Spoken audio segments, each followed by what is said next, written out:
Alors bonjour à tous et bienvenue dans ce nouveau podcast. Donc si vous entendez du bruit derrière moi, c'est le bruit du train parce que je suis dans le train. Donc j'en profite chaque fois que j'ai un moment de libre pour vous faire du contenu, vous l'aurez compris. Donc je m'excuse pour les personnes que ça peut déranger. Donc évidemment c'est pas le but, mais voilà, vous aurez compris que je fais comme je peux, tout simplement. Donc aujourd'hui nous allons parler des parents pervers narcissiques et forcément aussi des enfants puisque ça concerne les enfants. Cette situation n'est pas normale, donc forcément les enfants vont être faussés à plein de niveaux. Au niveau relationnel, la vie va être moins facile pour eux puisque forcément les parents pervers narcissiques les ont isolés. Donc ils vont devoir apprendre à s'ouvrir, apprendre évidemment à communiquer et apprendre ce qu'est de réelles relations. Avoir de réels amis, avoir de réels amours, tout ça, ce n'est pas facile pour les enfants des pervers narcissiques. Mais ce qui est primordial, c'est que l'enfant arrête d'essayer de sauver le parent en question. Donc ça dépend évidemment si les deux sont pervers narcissiques ou si un des deux seulement l'est. Mais de toute façon, l'enfant doit apprendre à ne plus essayer de sauver ce parent-là. Ce qu'il doit apprendre aussi, c'est à cesser de se dire « Ok, peut-être que mon parent n'est pas normal parce qu'il consomme telle ou telle substance, parce que peut-être il prend beaucoup de médicaments, d'alcool ou de drogue, que sais-je. » En fait, tout ça va faire que effectivement, l'enfant va chercher à l'extérieur, sur une cause extérieure, la raison du problème en question. Pourquoi je m'entends pas avec ce parent-là? Pourquoi on me rabaisse continuellement? Mais généralement, c'est un enfant qui va se sentir coupable tout le temps, qui ne se sent pas légitime. Ça veut dire qu'il ne se sent pas légitime d'être aimé, d'être apprécié, de faire sa vie, justement d'aller dans ses passions, de se déployer, de se développer, d'avoir un boulot super, etc. Donc c'est un enfant qui va avoir du mal à se réaliser. Il y a énormément de travail à faire avec cet enfant-là et ça dépend aussi, est-ce que cet enfant a des frères, des sœurs saines ou pas?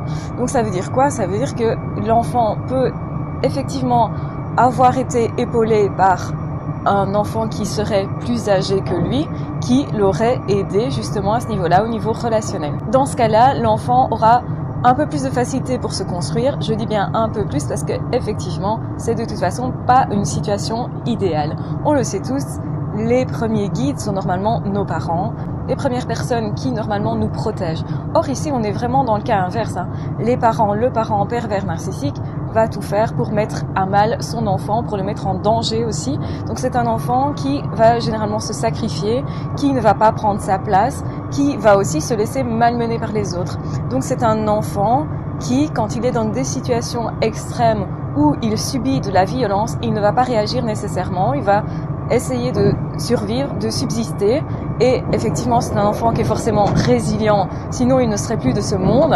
Donc n'oublions pas qu'il y a des enfants qui se suicident, des adolescents qui se suicident à cause de ça.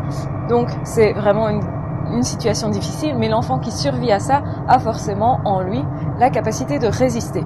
Il a l'habitude aussi de résister. Malheureusement, ça crée des biais qui fait que cet enfant-là, plutôt que de se protéger, de mettre dans une situation plutôt positive, plutôt chouette pour lui, va plutôt subir parce qu'il est habitué à ça. Donc il va pas s'alerter de ça, il est habitué et même potentiellement il va se rediriger vers des personnes qui ont justement ce problème de perversion narcissique ou ce problème de toxicomanie ou ce problème en tout cas de relations biaisées. Parce qu'on est vraiment là-dedans. On ne peut pas avoir des relations saines quand l'un des deux n'est pas sain, quand l'un des deux n'est pas présent, n'a pas son attention là.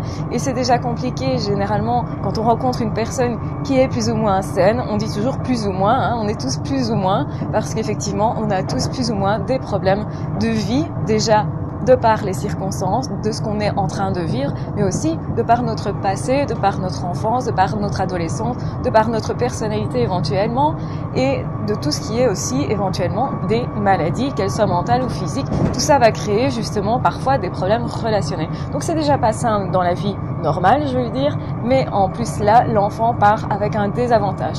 L'avantage, c'est qu'il aura appris à se battre, à résister, à être résilient, à aussi se sauvegarder et peut-être à se sauver. Malheureusement, comme je l'ai dit, souvent il ne se sauve pas assez vite, assez tôt.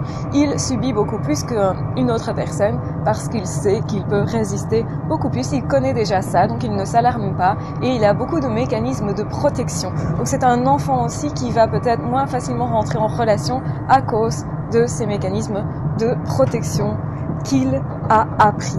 Donc à un moment donné, il doit désapprendre ça en comprenant que la situation passée, effectivement, dans la situation passée, c'était adapté, mais actuellement, peut-être ça ne l'est plus, et ça l'empêche éventuellement d'avoir des relations profondes, intenses, surtout très intimes en réalité. C'est un enfant qui va se méfier des personnes qui viennent dans son intimité, puisque un pervers narcissique qui vient dans votre intimité vous détruit. Et donc c'est pour ça que cet enfant va mettre à distance toute personne qui vient trop près. Et donc du coup, forcément, en amour, c'est le plus difficile généralement. En amitié aussi, ça peut être difficile, mais généralement ça l'est moins, parce que le copinage, c'est plus loin au niveau de la proximité. Donc plus on va être proche de cet enfant-là, et plus cet enfant peut nous rejeter. Donc si vous êtes effectivement face à un enfant qui a des parents pervers narcissiques et qui vous rejette, comprenez que ça vient de là, très certainement. Et effectivement, vous aurez un enfant qui est à valoriser, à consoler, et l'enfant doit se consoler lui-même. Sinon, il reste bloqué dans le passé, il ne se sent toujours pas légitime. Donc, effectivement, l'amour de soi devient primordial, la manière de se parler est primordiale, surtout s'encourager par rapport à l'intimité, et même si on se bloque, se dire « Ok, c'est pas grave, je vais aller plus loin ». Surtout regarder ses progrès, même si on n'a pas les résultats voulus. Ça, c'est vraiment important pour un enfant, pour un ado et même un adulte qui a vécu ce genre de choses. Donc voilà, je pense que ce podcast est assez long. Je ne sais pas si vous êtes dérangé énormément par le bruit du train ou pas. Donc je vais l'arrêter ici. J'espère en tout cas qu'il vous aura plu, qu'il vous aura aidé à ouvrir davantage de portes. Je vous embrasse bien fort. Prenez bien soin de vous. De toute façon, on se retrouve très vite dans d'autres vidéos ou dans d'autres podcasts. En attendant, n'hésitez pas à vous abonner à la chaîne. N'hésitez pas à partager les vidéos si vous pensez qu'elles peuvent être utiles à quelqu'un.